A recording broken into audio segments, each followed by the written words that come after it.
Sabe, o fracasso financeiro é um assunto que assusta muita gente, mas que poucos realmente entendem a fundo. A gente tende a pensar que é algo que acontece de repente, né? Como um raio caindo do céu. Mas a verdade é bem mais sutil. E nesta análise, a gente vai desvendar as leis quase que universais que governam esse processo que muitas vezes é silencioso.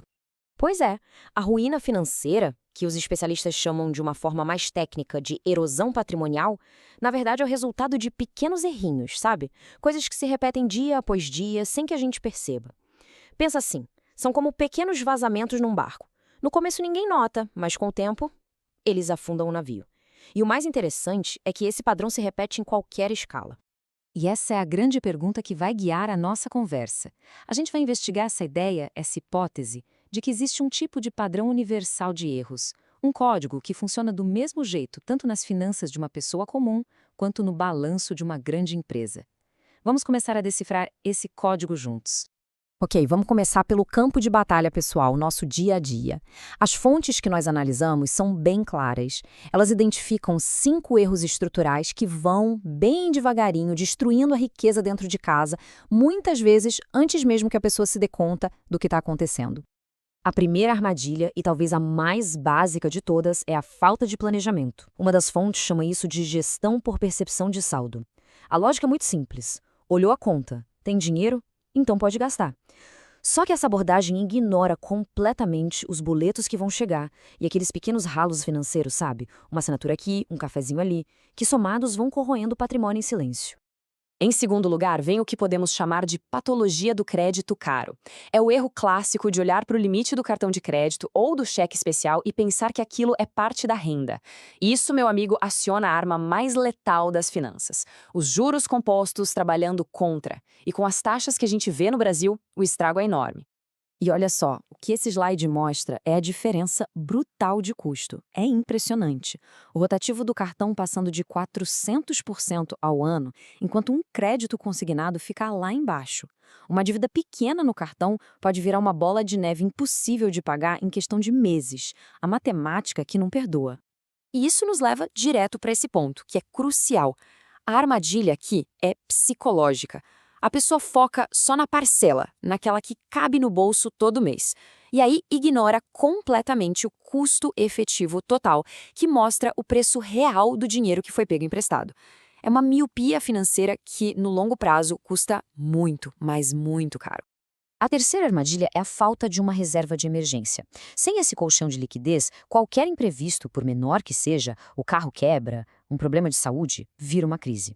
E essa crise força a pessoa a recorrer àquele crédito caríssimo que a gente acabou de ver. Pronto, está criado um ciclo vicioso de dívida e fragilidade financeira. E aqui não tem um número mágico que sirva para todo mundo, né? Como as fontes indicam, o tamanho ideal dessa reserva vai depender muito da estabilidade da renda de cada um. A lógica é simples. Quanto mais instável for a entrada de dinheiro, maior tem que ser a proteção. É uma forma de blindar os objetivos de longo prazo, como investimentos ou aposentadoria, das turbulências do dia a dia. O quarto erro é a inércia. É aquele hábito de deixar o dinheiro parado na poupança por comodidade ou por medo. Só que num cenário de inflação como o nosso, dinheiro parado não está seguro. Pelo contrário, ele está perdendo o poder de compra a cada dia que passa. É um custo de oportunidade gigantesco. E, por último, a quinta armadilha, que é puramente comportamental, a inflação do estilo de vida. A pessoa recebe um aumento, uma promoção, e o que acontece? Imediatamente, os gastos aumentam na mesma proporção. O resultado é como correr numa esteira. A renda até sobe, mas a linha de chegada da independência financeira nunca fica mais perto. Bom, agora que a gente mapeou esse campo de batalha pessoal, vamos virar a chave. E se esses mesmos 5 erros pudessem levar não só uma pessoa, mas uma empresa inteira à falência? É exatamente isso que as fontes sobre gestão corporativa sugerem. A coisa fica mais séria. A conexão é direta. É quase um espelho. Como a gente pode ver aqui, cada erro pessoal tem um correspondente no mundo corporativo, só que as consequências são muito maiores. Não controlar os pequenos gastos, operar sem uma reserva de capital, gerenciar o negócio olhando só o saldo da conta, a estrutura do erro é idêntica, só a escala que muda. Essa citação de uma das fontes empresariais é muito poderosa. Tanto para uma pessoa quanto para uma empresa, o problema raramente é a falta de receita, de faturamento. O verdadeiro problema é a falta de governança, de controle. É totalmente possível faturar rios de dinheiro e ainda assim estar caminhando direto para a insolvência por pura falta de gestão. E por que isso acontece nas empresas? Bom, as razões são bem parecidas com as que a gente vê na vida pessoal. Falta de processos claros, confiança demais em controles manuais, que são super frágeis, e uma cultura que só reage aos problemas, que vive apagando incêndio em vez de preveni-los. No fim das contas, a desorganização é a raiz de tudo. Ok, já diagnosticamos o problema em duas escalas diferentes. Agora, vamos focar na solução. As fontes que pesquisamos apontam para uma estrutura unificada para criar resiliência. E ela se baseia em 3 pilares que funcionam tanto para uma pessoa física quanto para uma empresa. E os pilares são estes. Primeiro, consciência matemática, que é basicamente trocar o achismo pelos números. Segundo, blindagem de liquidez, que é criar uma defesa contra os imprevistos. E terceiro, foco em ativos, que é a grande virada de chave para fazer o dinheiro render. Vamos detalhar cada um deles. O primeiro pilar significa sair da passividade. É parar de achar as coisas e passar a saber de fato. É usar ferramentas, mesmo que simples, para entender para onde o dinheiro está indo e qual é o impacto real dos juros e da inflação nas finanças. Em resumo, é trocar a percepção pela matemática. O segundo pilar é inegociável: a reserva de emergência. A liquidez vem sempre antes da rentabilidade. Pensa assim. Primeiro se constrói um muro bem forte para se proteger das tempestades. Só depois é que se começa a pensar em plantar um jardim bonito. Sem essa blindagem, qualquer plano de longo prazo vira um castelo de areia. E o terceiro pilar é a mudança estratégica de mentalidade.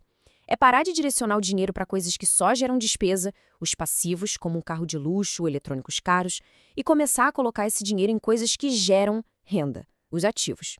No fim do dia, é fazer o dinheiro trabalhar a favor e não contra. E para entender o poder disso, é só olhar para este slide. Ele mostra o que acontece com o mesmo valor, R$100 mil, ao longo de 20 anos, mas com pequenas diferenças de retorno anual. A distância entre deixar o dinheiro na poupança e ter uma boa estratégia de valorização é brutal. São pequenas decisões repetidas ao longo do tempo que geram resultados completamente diferentes lá na frente. E tudo isso nos leva a uma reflexão final. A gestão financeira não é só sobre pagar contas ou investir. No fundo, é um reflexo de como cada um administra valor na própria vida. O ponto central é este aqui. Disciplina financeira é uma habilidade que não muda com a escala. O jeito que uma pessoa gerencia R$1.000 é, na essência, o projeto, o rascunho de como ela gerenciaria 1 milhão ou uma empresa inteira. Os princípios são os mesmos, são imutáveis. E eu termino com essa pergunta que eu acho que vale a pena pensar a respeito. Se as finanças pessoais de alguém fossem uma empresa, com seu próprio balanço, seu fluxo de caixa, suas dívidas e suas decisões, um investidor de fora olharia para essa empresa e diria: sim, este é um bom negócio para se investir? A resposta para essa pergunta talvez diga tudo o que a gente precisa saber.